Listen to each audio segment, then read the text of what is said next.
Are going to love him a lot. He does amazing shows all around LA. He's a good friend of mine. He's been doing this for a while. You guys give a nice hand to your headliner, Matt Taylor, ladies and gentlemen. Matt Taylor.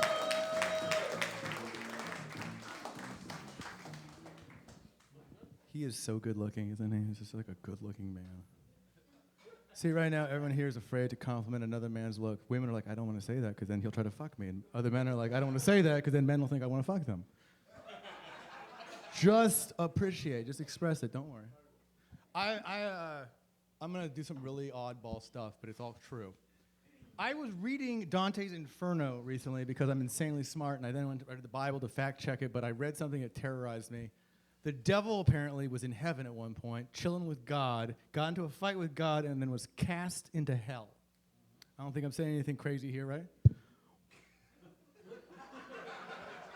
I don't think anyone's going to argue that fact. That's generally how it works, right? Devil, hell, God, heaven, cast into it. There we go, all right? They don't think about it that often, but, you know, facts are facts. Or are they? I'm a Scientologist personally, mostly just because I like to say that to bother people. It's my fun. It's like, because no matter what religion you are, if someone says they're a Scientologist, you're like, that's wrong. That's incorrect. So that's why I say it, because that way I don't have to worry about whatever religion you are. I don't care.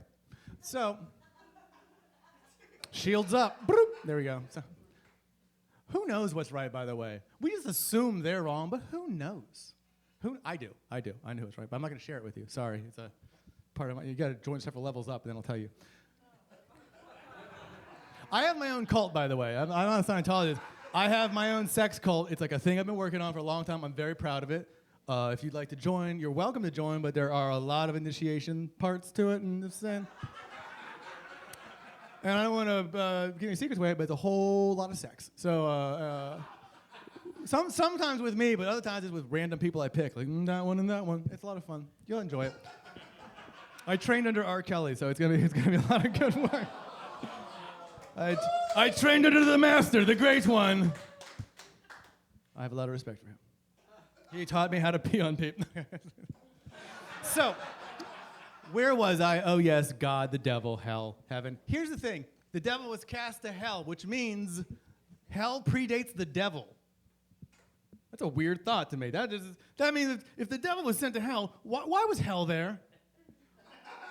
Why was there a hell first, and then the devil was sent? Like, how did that happen? Like, was the guy like, well, I'm going to make a hell, and then what's going to be there? Don't worry about it. Down the road. I'm planning. That's a weird thing. I never think about it. Hell predates the devil. Was there a previous devil? Like that's what I'm talking. I don't think like who was there before the devil? Or did the devil was he like, you know what? This heaven's not for me. Because if you ever read Dante's Inferno, it's better to reign in hell than to serve in heaven. The devil leaves. So maybe he went down there and he was like, I like this place. I can work with this. Which I kind of get behind. I kind of respect the startup. You know, like, yeah, I'm going to make this really work. I feel like he was there, Mrs. Devil was there. They're like, we're going to really torture the fuck out of people. You never hear about Mrs. Devil because she left him at some point, and that's why he got angry. That's my belief, is that he went to hell, and then she broke his heart, and then he goes like, arr, and then he pitchforked people. I also think, I think a lot about it because I like to think through those things like religion because it's like it's something we're afraid to think about and talk about because usually anyone who thinks through it has like a real anti-vibe against it. And here's the thing, I'm agnostic. I hope there is a God because I have a dead parent. So I would like to see my dad again at some point. So that's why I am. Like I don't like atheists because it's like they're so against it. I'm like, yo, come on, maybe I get to see dad again. Maybe like it's so certain. I'm like, that's negative. So. That's how I feel. If you are very, and also I don't like people that certain of anything. You know, people are like, there's no God, there's no heaven. Like, do you know? No. Well, okay then. But they're so certain, right? And it's the thing about certainty. You know, when somebody's certain, you feel like less confident about yourself when someone's like, there's nothing there. It is kind of hard to believe, but it'd be nice. Wouldn't it be nice? I think it'd be nice. I would like there to be a heaven. I don't know what I want heaven to be though. I don't think I want heaven to be what we think heaven is. I don't want that. I don't want clouds. That shit doesn't seem fun at all. I don't want a harp. I was a professional musician for 20 years. I've played the harp. It fucking blows, all right? It's not fun. It's not a fun instrument. The idea of being around heaven with a harp for a week is shitty. That's like hell. Welcome to hell. Here's your harp. Like, oh, damn. I don't know what it would be. I don't know. But I mean, we all assume it'd be something. I like when people are too afraid to admit something. They'll be like, I just think there's gonna be like an energy. We're gonna just go into the energy. And what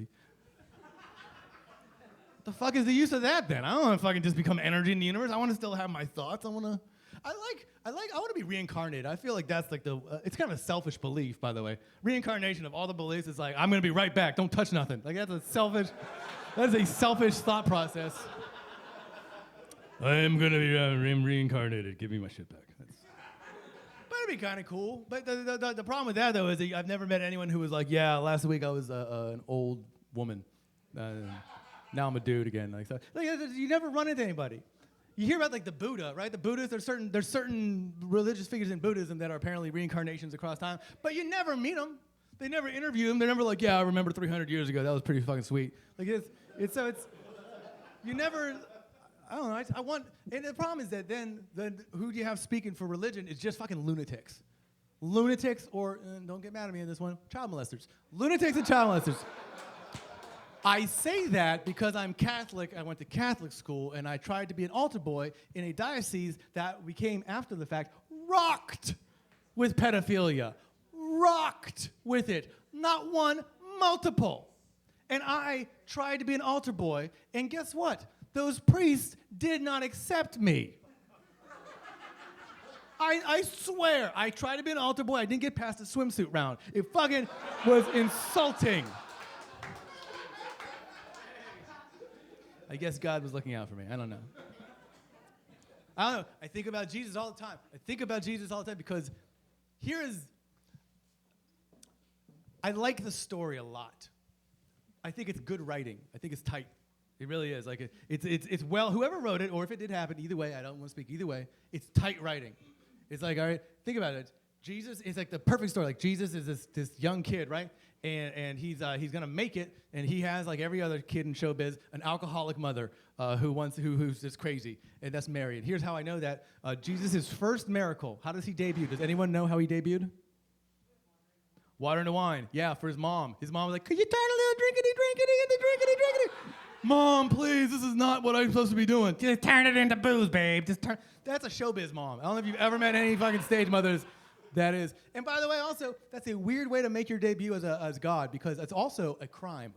I don't know if you've ever gone on a date with a girl, but if she thinks she's drinking, like soda, and then suddenly she's drinking something else, and now she's acting funny, that's date rape. All right, that is a crime, Jesus, and you go to jail for that. But he did it. It's a good thing. He shows respect for his mother. I like that. I think that's good. I think that's a good thing. Then the Bible does weird things. They make these weird points, like the bread and the loaves and the fishes. Fine, that's a big deal. Great. But then they gloss over the biggest thing on earth. I don't know how they do it. There's this one story about this guy named Lazarus, and I don't get it at all, because if you know the story of Lazarus, it's simple. There's a guy. He's dead. Jesus goes, "Oh, he's dead. He owes me money." Bing, and the guy's not dead anymore. And then do you know what happens next? Yeah, guy's dead. Jesus goes, nope, bing, alive. Do you know what happens next? Nothing. They don't mention it. They don't say shit about it. No one's like, hey, my God, was he dead? Now he's not dead. Nothing. They're just casual about it. Like, yeah, Jesus was there. The guy was dead. Then the guy wasn't dead. Then we went over here, and we had a nice picnic. It was very nice. That blows my mind. They don't ever mention it at all. Never. But then they make a big deal about other things. And then I like how he died. I love it, actually, because it's perfect. You see, it's ironic. It's an M. Night Shyamalan twist. You see, Jesus was a carpenter. And how does he die? Nailed to a piece of wood. That is fucking tight writing. That's a bad week for that guy, too. Like, he showed up on a donkey on Sunday, and then he's fucking a carpenter being nailed. I think he may have known the guy who built the cross, too. I always think about that. I'm a comic. I know all the comics in fucking L.A. He was a carpenter. The guy who built the cross. He's like, Steve, it's Jesus. What are you doing? And the guy's like, sorry, Jesus, I got contract. I got to do the work. I think Jesus probably supportive. Like, this is a good cross. This is good work. Ow! Look at my abs. That must have been ironic, right? Because, anyway, to think about it, he heals himself. It's like, oh, I'm back again. Fuck, ow! No.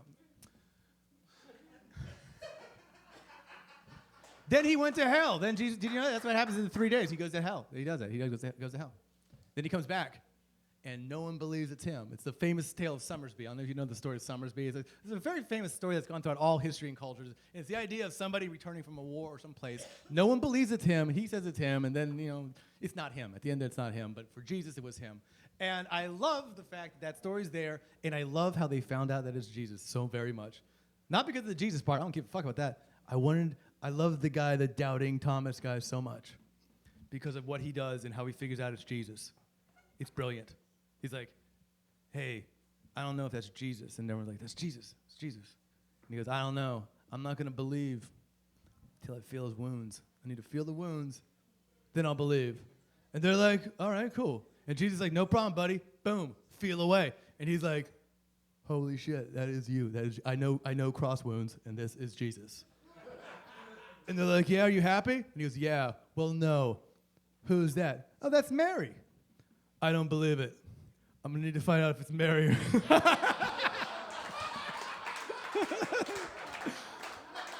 That's definitely Mary. Yeah. I recognize. That is the dirtiest Mary joke I've ever. Jesus hung out with Mary Magdalene, who's a hooker, or the wife, or whatever. I like those books that like to rewrite the Bible. Like, this is what it was. But I think about it. I hope Mary Magdalene was a hooker. I do, because that I like to know that I'm a little bit like Jesus sometimes. That's all I'm just saying. Just Jesus hung out with hookers. How bad could it be, right? No one knows so different. Just me? Never mind. What if Jesus were gay? Wouldn't that be a weird moment? Right? That'd be odd. Find that out. I just wanted to say that. Just wanted to put that thought into your head. Maybe he was. I think about that. Here's why. Think about Jesus, right? This is the story, right? Why did he get crucified? And this is a real religiously set. I don't know why, but it's in my head.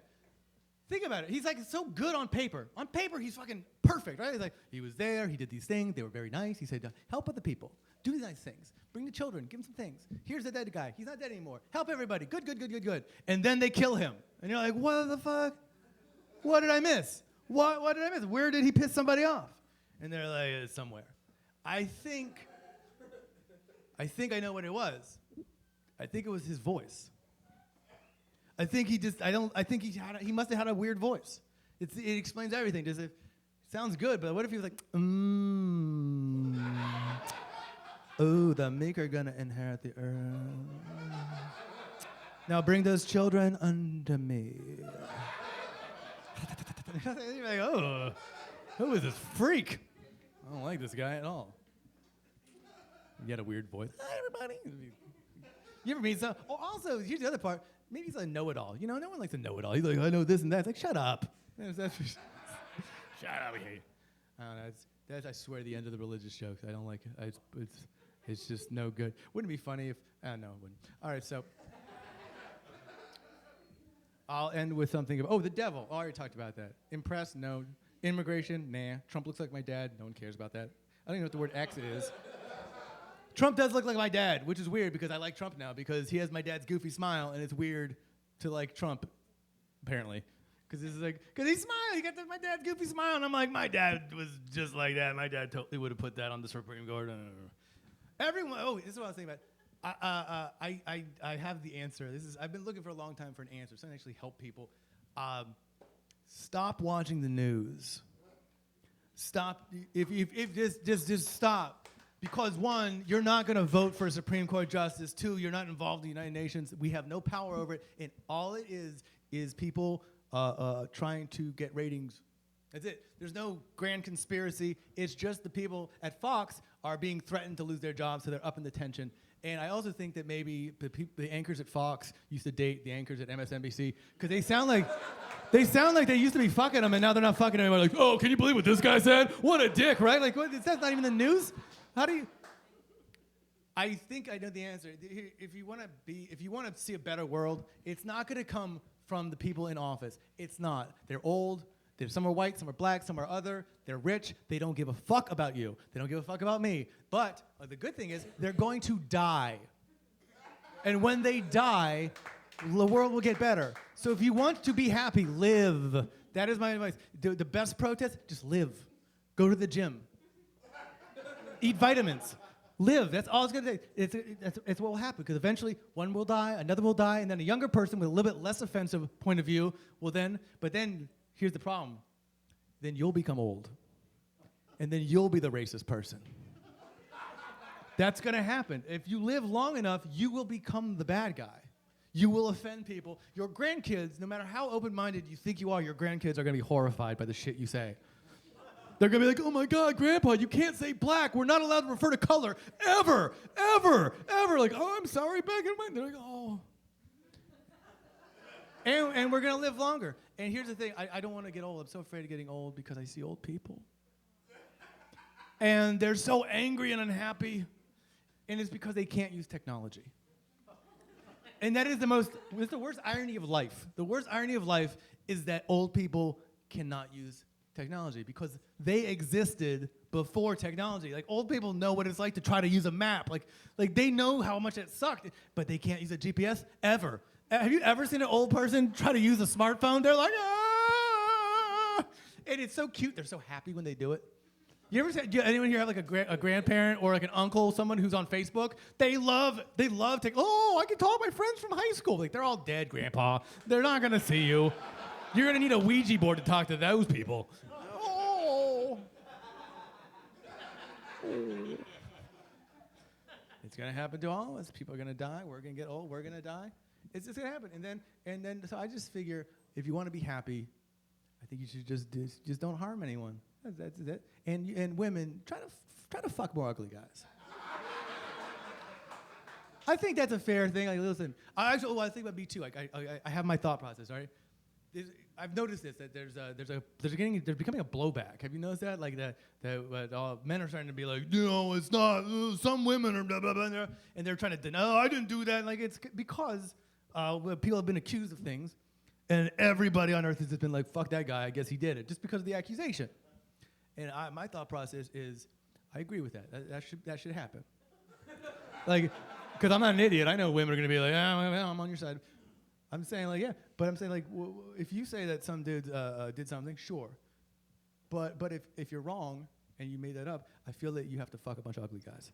I feel I think that should be equality. Like, whatever you say, sure. But you got once a week, you have to fuck an ugly guy. We'll pick the ugly guy. He's not going to be pretty. You got to do it. And then you can just whatever you want. I think that's a fair assessment. Everyone here's like, I'm kind of for that, actually.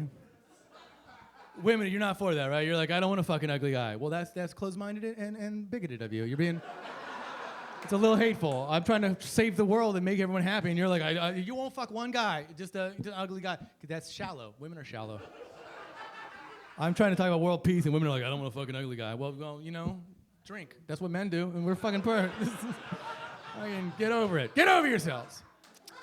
This started with God and ended that way. I don't know how it happened. Thank you, guys. Have a good night, everybody.